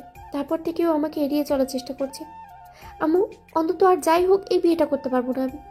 বিয়ে ঠিক হয়ে গেছে, আত্মীয় স্বজনদের বলা হয়ে গেছে। ও বাড়ির সবাই এখন শুধু এ বাড়িতে আসার অপেক্ষা করছে। এখন বলছো তুমি বিয়ে করতে পারবে না? ছেলের হাতের মোয়া মনে হচ্ছে বিয়েটা তোমার। বৌমা, চড়ছো কেন? দিদি ভাই নিজের মনের কথাগুলো বলেছে। জোর করে বিয়ে দেওয়াটাই কি সমাধান নাকি? জোর করে বিয়ে দিলে ও কখনো ভালো থাকতে পারবে? তুমি চাও না তোমার মেয়ে সুখে থাক? চাই, কিন্তু ও এরকম একটা সিদ্ধান্ত নেবে আমি সেটা ভাবতে পারিনি। তাছাড়া এখন বিয়ে ঠিক হয়ে গেছে, এই সময় সে যদি এরকম কিছু বলে তাহলে কি করে সে কথা মানবো বলেন? এটা মানা কি আদৌ সম্ভব? মামনি, তুমি ভুল করছো। ঈশানের না আছে কোনো টাকা পয়সা, আর না আছে থাকার একটা ভালো জায়গা। তুমি ওকে বিয়ে করার মতো এত বড় ভুল করো না। শুধু শুধু এসবের মধ্যে নিজেকে জড়িয়ে ফেলছো। তুমি বুঝতে পারছো না যে তুমি ওর সাথে সুখে থাকতে পারবে না। ও তোমার থেকে ছোট, এগুলো কখনোই হয় না। আমাদের সাথে তোমাদের ডিফারেন্স অনেক বেশি। তাই বলছিলাম কি, কিসের ডিফারেন্সের কথা বলছো চাচু? প্রেম ভালোবাসা কোনো ডিফারেন্স মানে না। তুমি খুব ভালো করেই বুঝতে পারছো আমি ঈশানকে ভালোবাসি বলেই কথাগুলো বলছি। আমার কথাটা মানবে কিনা এখন তোমাদের বিষয়। জোর করে আমার বিয়ে দেওয়ার চেষ্টা করো, তাহলে কিছু একটা করে ফেলবো। তখন কিন্তু আমার তো সব করতে পারবে না। দিদি ভাই, আমি তোমার আম্মুর সাথে কথা বলছি, এসব কাজ করো না। ঈশান চুপ করে মাথা নিচু করে রেখেছে। কিছু বলার সাহসও নেই তার। উপরে এমন পরিস্থিতিতে ছেলেটা কি বলবে? ঈশিতার আম্মু হয়তো সেই ওদেরকে এরকম কোনো বাজেই ভাবছে। ঈশান চুপ করে রইল। ঈশিতা এবার ছেলেটাকে উদ্দেশ্য করে বলতে লাগলো, তুমি এখনো চুপ করে থাকবে ঈশান? আমি জাস্ট অবাক হয়ে যাচ্ছি। তুমি আমাকে ভালোবাসো সেটা বোঝানোর চেষ্টা করেছি, আর তুমি এত সহজে কি এইসব মেনে নেওয়া যায়? চাচাতো ভাই বোন আমরা, তাহলে এত সহজে কি করে সবটা মেনে নেব? আর সেদিন ওরকম করে ভুল বুঝে আমাকে জাজ করলে, একটাবার জানতেও চাইলে না আমি ওকে হ্যাঁ বলেছি কিনা, আর আমাদের মাঝে সম্পর্ক আছেও কিনা। নিজের মতো করে সবটা ভেবে নিয়ে তারপর আমাকে দূরে সরানোর জন্য আদা জল খেয়ে লেগে পড়লে। তুমি কি আদৌ আমাকে ভালোবেসেছিলে? তোমাকে দিয়ে যে কিচ্ছু হবে না সেটা আমি জানতাম, তাই নিজে থেকেই কথাগুলো বললাম। আমি সেদিন জেদের বসে ওর উপরে রাগ করে বিয়েতে হ্যাঁ বলে দিয়েছিলাম। দাদু, তোমরা প্লিজ বিয়েটা আটকে দাও। আমি ওকে ছাড়া অন্য কাউকে বিয়ে করতে চাই না। ও আমাকে বিয়ে না করলেও আমি এই বিয়েটা করতে পারবো না। ঈশান আমাকে ভালোবাসুক আর না বাসুক, এই মুহূর্তে বিয়েটা করা আমার দ্বারা সম্ভব না। বন্ধ করো, নাহলে সত্যি বলছি ভুলভাল কিছু করে ফেলবো। ঈশিতার আম্মু চুপ করে রইল। ভদ্রমহিলা যে এরকম কিছু চাইছে না ঈশানের আব্বু সেটা বুঝতে পেরে বলতে লাগলো, মামনি, এরকম কিছু না করাই ভালো। তোমাদের আমাদের মাঝে আকাশ পাতাল তফাৎ। একটা সাধারণ ঘরে বিয়ে করে তুমি সারা জীবন কষ্ট থাকবে, এসব না করাই ভালো। তাছাড়া দুই পরিবারের সম্মতির দরকার আছে। তুমি তো বললেই তো সবাই এগুলো কখনো মেনে নিবে না। আমাকে এসব কথা না বলে বিয়েটা করে নাও। আর ছেলেটা অনেক ভালো, তুমি অনেক ভালো থাকতে পারবে ওর সাথে। ভালোবাসার মানুষকে ছাড়া ভালো থাকতে পারবো এটা এত সহজে বলে দিতে পারলে তোমরা? তোমরা কি ভালোবেসে বিয়ে করোনি? আমি আমার ভালোবাসা ছাড়া কাউকে বিয়ে করতে চাইছি না। আর হ্যাঁ, আমি অন্য কারো গিয়ে ভালো থাকতে পারবো না, সেটা তোমরা কান খুলে শুনে রাখো। আমি চাইছি না এই বিয়েটা করতে। আমার ভুল হয়েছে, তার জন্য আমি তোমাদের কাছে হাত জোর করে ক্ষমা চাইছি। তারপরও বিয়েটা আটকে দাও।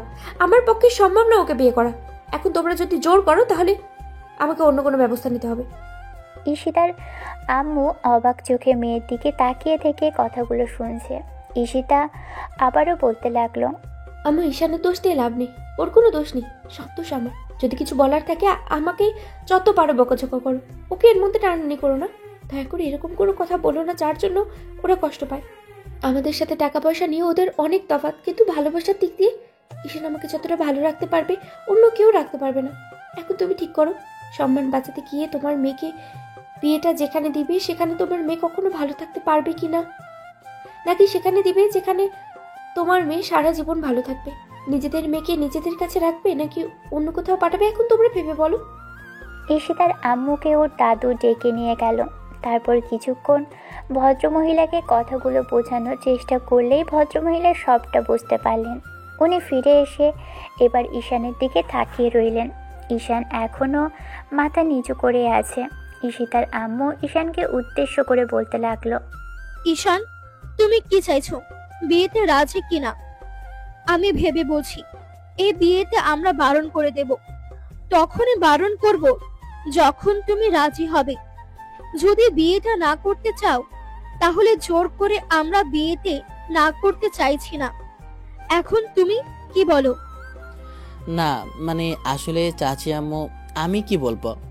ও, এখনো তুমি ইগো ধরে বসে থাকবে? আমার কিছু হয়ে গেলে কিংবা আমার বিয়েটা হয়ে গেলে তোমার কষ্ট হবে না? আমি ভুলভাল কিছু একটা করলে তখন সহ্য করতে পারবে? যদি ভালো থাকতে পারো তাহলে আমি আর তোমাকে জোর করতে চাইছি না। ঈশান সামান্য একটা ভুলের কারণে সেদিন ভুল বুঝে আমাকে অমন করে ইগনোর করা শুরু করলে, দূরে সরিয়ে দিতে চাইছো। সবাইকে আমি রাজি করালাম, বিয়েটা ভাঙলাম, আর তুমি এখনো বেঁকে বসে থাকবে? ঠিক আছে, তোমার বিয়ে করতে হবে না, আমি তোমাকে কোনো বিষয়ে জোর করব না। চাচু, তোমরা আমার বিয়েটা যেখানে খুশি দিতে পারো। আর হ্যাঁ, বলে দাও, আমি সত্যিই বুঝতে পারিনি যে ইগো ওর কাছে সবচেয়ে বড়। ওর কাছে আমার ভালোবাসাটা কিছুই না। আমি একটা মেয়ে হয়ে নির্লজ্জের মতো আজকে পরিবারের সবার সামনে ভালোবাসার কথাগুলো বলতে বাধ্য হয়েছি, সেখানে ও ইগো ধরে বসে থাকবে। এত ইগো তোমার? টাকা পয়সা জীবনের সব কিছু নয়। যদি তাই হতো তাহলে তোমার আব্বুর থেকে সবই বুঝে নেওয়ার চেষ্টা করতাম, কিন্তু আব্বু যাকে একবার বুঝিয়ে দিয়ে গেছে তাকে বিশ্বাস করে দিয়ে গেছে, সেটা ভেবেই আর কিছু বলিনি।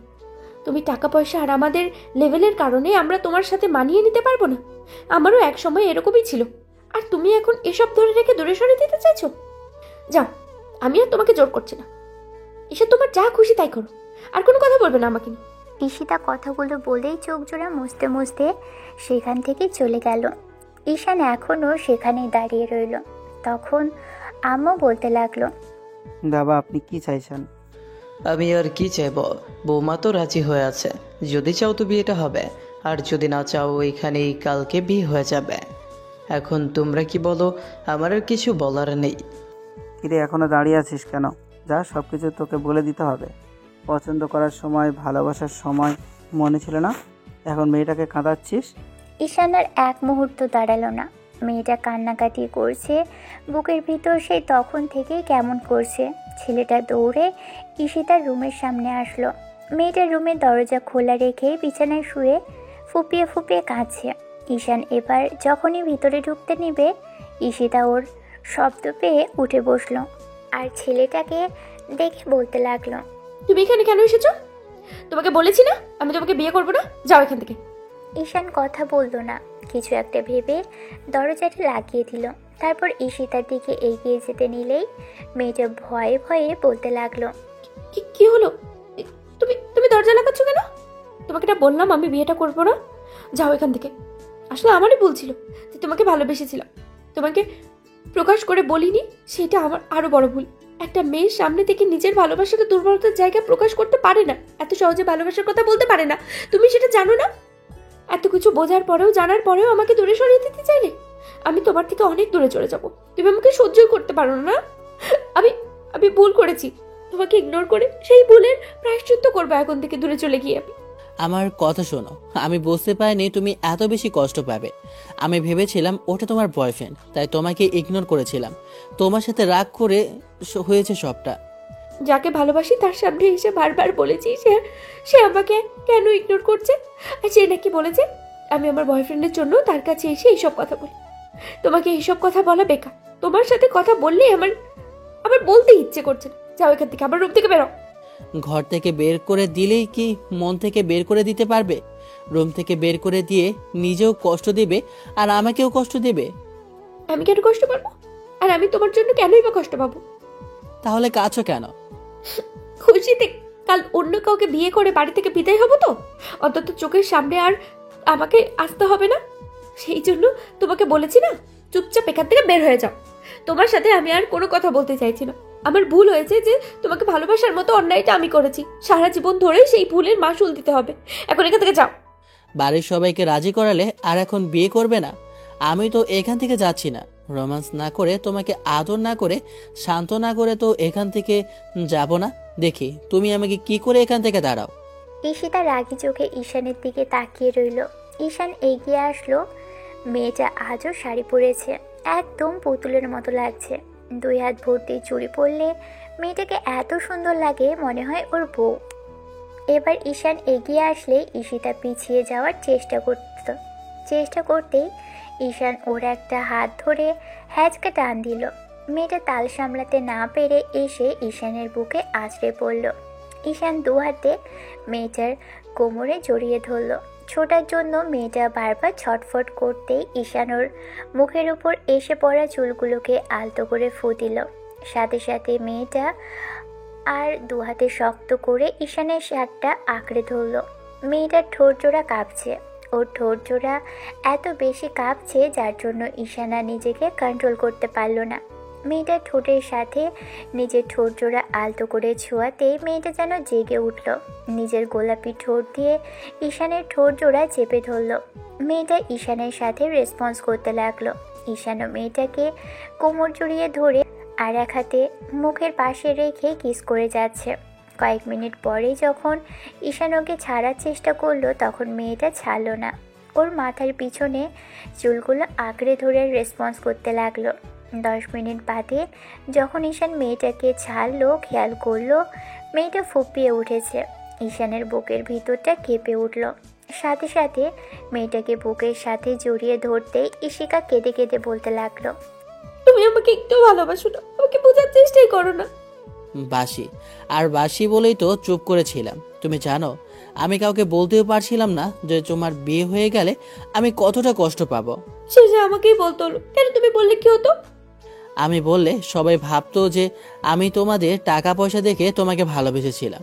বিশ্বাস করো, চাচি আম্মু কখনোই বিয়েটা মেনে নিত না। দাদু, চাচি আম্মু আমার হবু শাশুড়িকে বুঝিয়েছে। এখন খুশি হওয়ার কথা, আমাদের বিয়েটা হবে। বিয়েটা হতে দাও, তোমাকে কাছে আসতে দেবো না। আমাকে কষ্ট দিয়েছো না, এবার আমি তোমাকে দূরে সরিয়ে দিয়ে কষ্ট দেব। দেখবো কি করে তুমি আমাকে আদর করো। আমি জোর করে আদর করতে পারি সোনা। ছাড়ো আমাকে, একদম জোর করার চেষ্টা করবে না, তাহলে কিন্তু। ঈশিতা কথাগুলো বলে শেষ করতে পারল না। তার আগেই ঈশান ওর মুখটা বুক থেকে তুলে দুজনের 4 ঠোঁট এক করে দিল। ঈশান আপাতত মেয়েটাকে কাঁদতে দিবে না, তাই থামিয়ে দিল। বাকিটা পরে জেনে নেবেন। দেখা হচ্ছে অন্য কোনো দিন, অন্য কোনো গল্পে। ততদিন পর্যন্ত আপনারা সুস্থ থাকবেন, ভালো থাকবেন, আমাদের সাথেই থাকবেন। ধন্যবাদ। আল্লাহ হাফেজ।